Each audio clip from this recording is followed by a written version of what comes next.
Money FM 89.3, best of breakfast.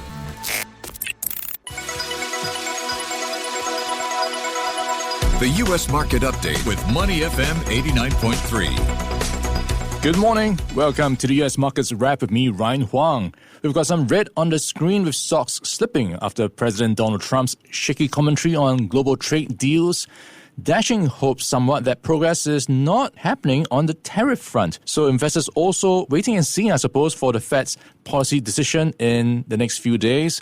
And so far, the Dow Jones Industrial Average down 1%. Lower by 389 points. The S&P 500 lost 0.8% to 5,607, and the Nasdaq Composite down 0.9%. So all three of the major averages are posting back-to-back losses. For more insights, we are joined by José Torres. He is the senior economist for Interactive Brokers. Jose, how are you doing today? Hi, Ryan. Good morning. Great to be here on your program. Doing well. How are you? Fantastic. I'm doing well as well, Jose. So lots to talk about when it comes to the markets these days. And of course, a lot pending on what's happening with tariffs, with all that's been going back and forth. So let's start with what's playing out in the markets. And it seems like we are seeing investors flocking to safety somewhat in the current climate. What do you make of the signs and signals you're seeing so far?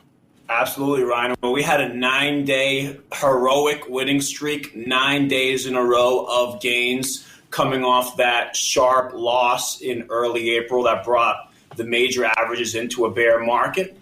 And investors, Ryan, they really thought that the worst was behind us on trade and that we can start to focus on the more positive aspects of the Trump policy agenda.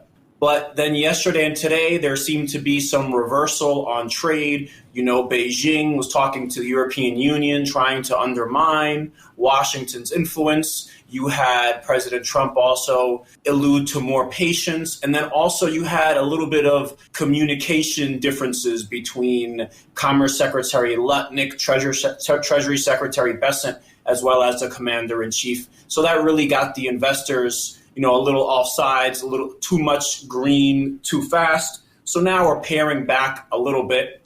Investors are looking forward to tomorrow. I'm looking for an accommodative posture from the Fed. Our prediction market here at Interactive Brokers expects 3 cuts this year, beginning in July. I think June is a live meeting. I think we get that first cut next month. Final point here. Why are we going to get that first cut? Well, despite tariff potentially pushing up prices, inflation right now is very well controlled, right around 2.3% annualized for April. That's what my real-time trackers are telling me. So to have a Fed funds rate midpoint of 4.375 with inflation at 2.2 or 2.3, that's 200 basis points roughly of real rates being positive. That's way too tight.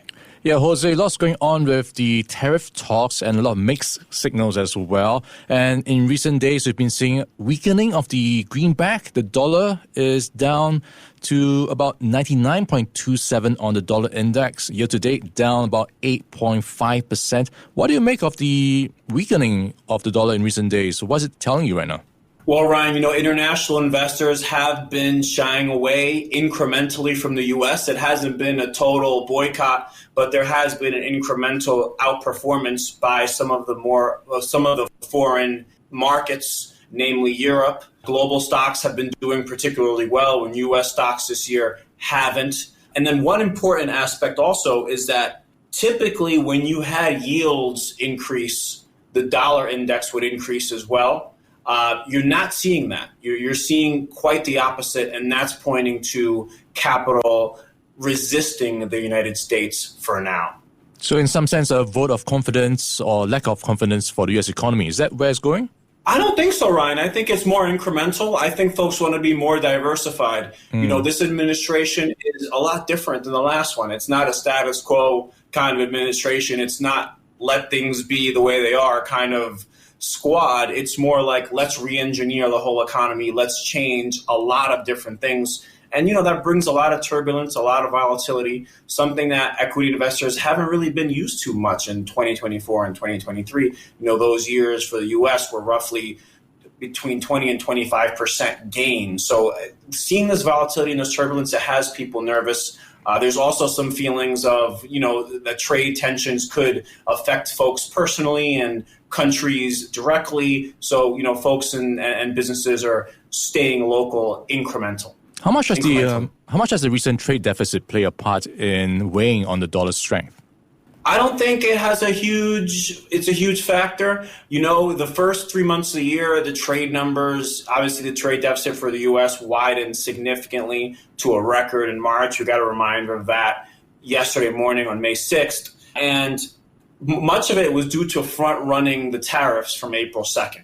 So I don't think that the trade deficit, because it was anchored before that specific date, I don't think that it had much to do with the weakening of the dollar. All right, talking about the economy, we've been seeing earnings coming through in the past few weeks. To some degree, it does reflect a bit of cautiousness, some of them withdrawing their outlooks and projections. What are you taking away from the recent commentary? Yeah, I think that it's a bumpy road. And going into this year, we had valuations quite buoyant, 22 times forward. Now we're at around 21 and a half times forward. So we still have elevated valuations, which are okay if you have certainty and confidence in the economy. If you have turbulence, if you have volatility, then typically valuations get pared back. As far as the companies are concerned, that the revenue prowess isn't going to be there, while at the same time, the cost pressures are going to be uncertain. But one thing that's really pivotal, Ryan, and ladies and gentlemen listening, is that energy prices are tanking. They are going down significantly this year, and that's going to provide a significant offset. Sure, goods can become incrementally more expensive, but if oil prices tank so much, then all of a sudden moving those goods provide an important counteract. Yeah, it would sound like lower energy prices are good news for consumers, and in some sense also helps with the inflationary pressures. Is that the, silver lining there? Absolutely, 100%. And that's why the inflation figures are so light. Sure, tariffs, the definition of tariffs remind us of inflation, but let's not forget, in the U.S., most of the economy is services. We don't depend on goods as much as we once did, and tariffs are centered on goods. Then you have that energy factor that's also an important, pivotal counteracting force. And another thing, Ryan, that's been going on, there's a big debate over these tariffs and these levies and how they're going to impact inflation going forward. In fact, I'm looking for Chair Powell to talk more about this. In the past, he's talked about tariffs being a one-time jump in U.S. inflation. Other folks, the other side of the debate, is saying that no, this is going to add 0.5% or 1% to annualized CPI figures going forward. So that's a central point of contention, Ryan. If these tariffs go through, is it a one-time climb or is it a consistent 3 to 4% inflation regime? Yes. I think it's more of a one-time climb, but time will tell. Yeah, so he's got his eye on inflation and he's described it as transitory. He's also got his eye on how the U.S. economy is doing. So how much of, slump are we looking at potentially? Because we've been hearing about a potential recession as well. What are the odds of it right now? Recession right now, our markets have it at around 45% by year end.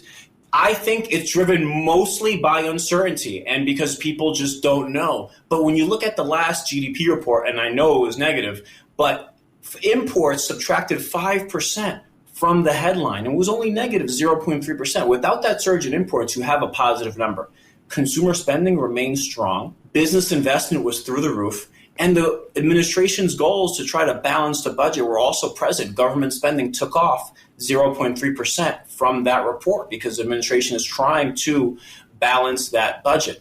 The economy is doing well, but the uncertainty may lead to consumers halting their spending, and that is already showing up in S&P 500 corporates. That's why they're concerned about revenues. They don't know what's going to happen with costs. That's why a lot of times they're withdrawing their guidance. All right, great overview where things are right now when it comes to markets and the economy.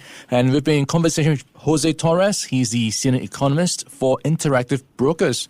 José, thanks for your time this morning. Great chatting with you. Absolutely, Ryan. Thanks so much. Have a great day. Looking forward to having you back on again. Stay at Money FM 89.3.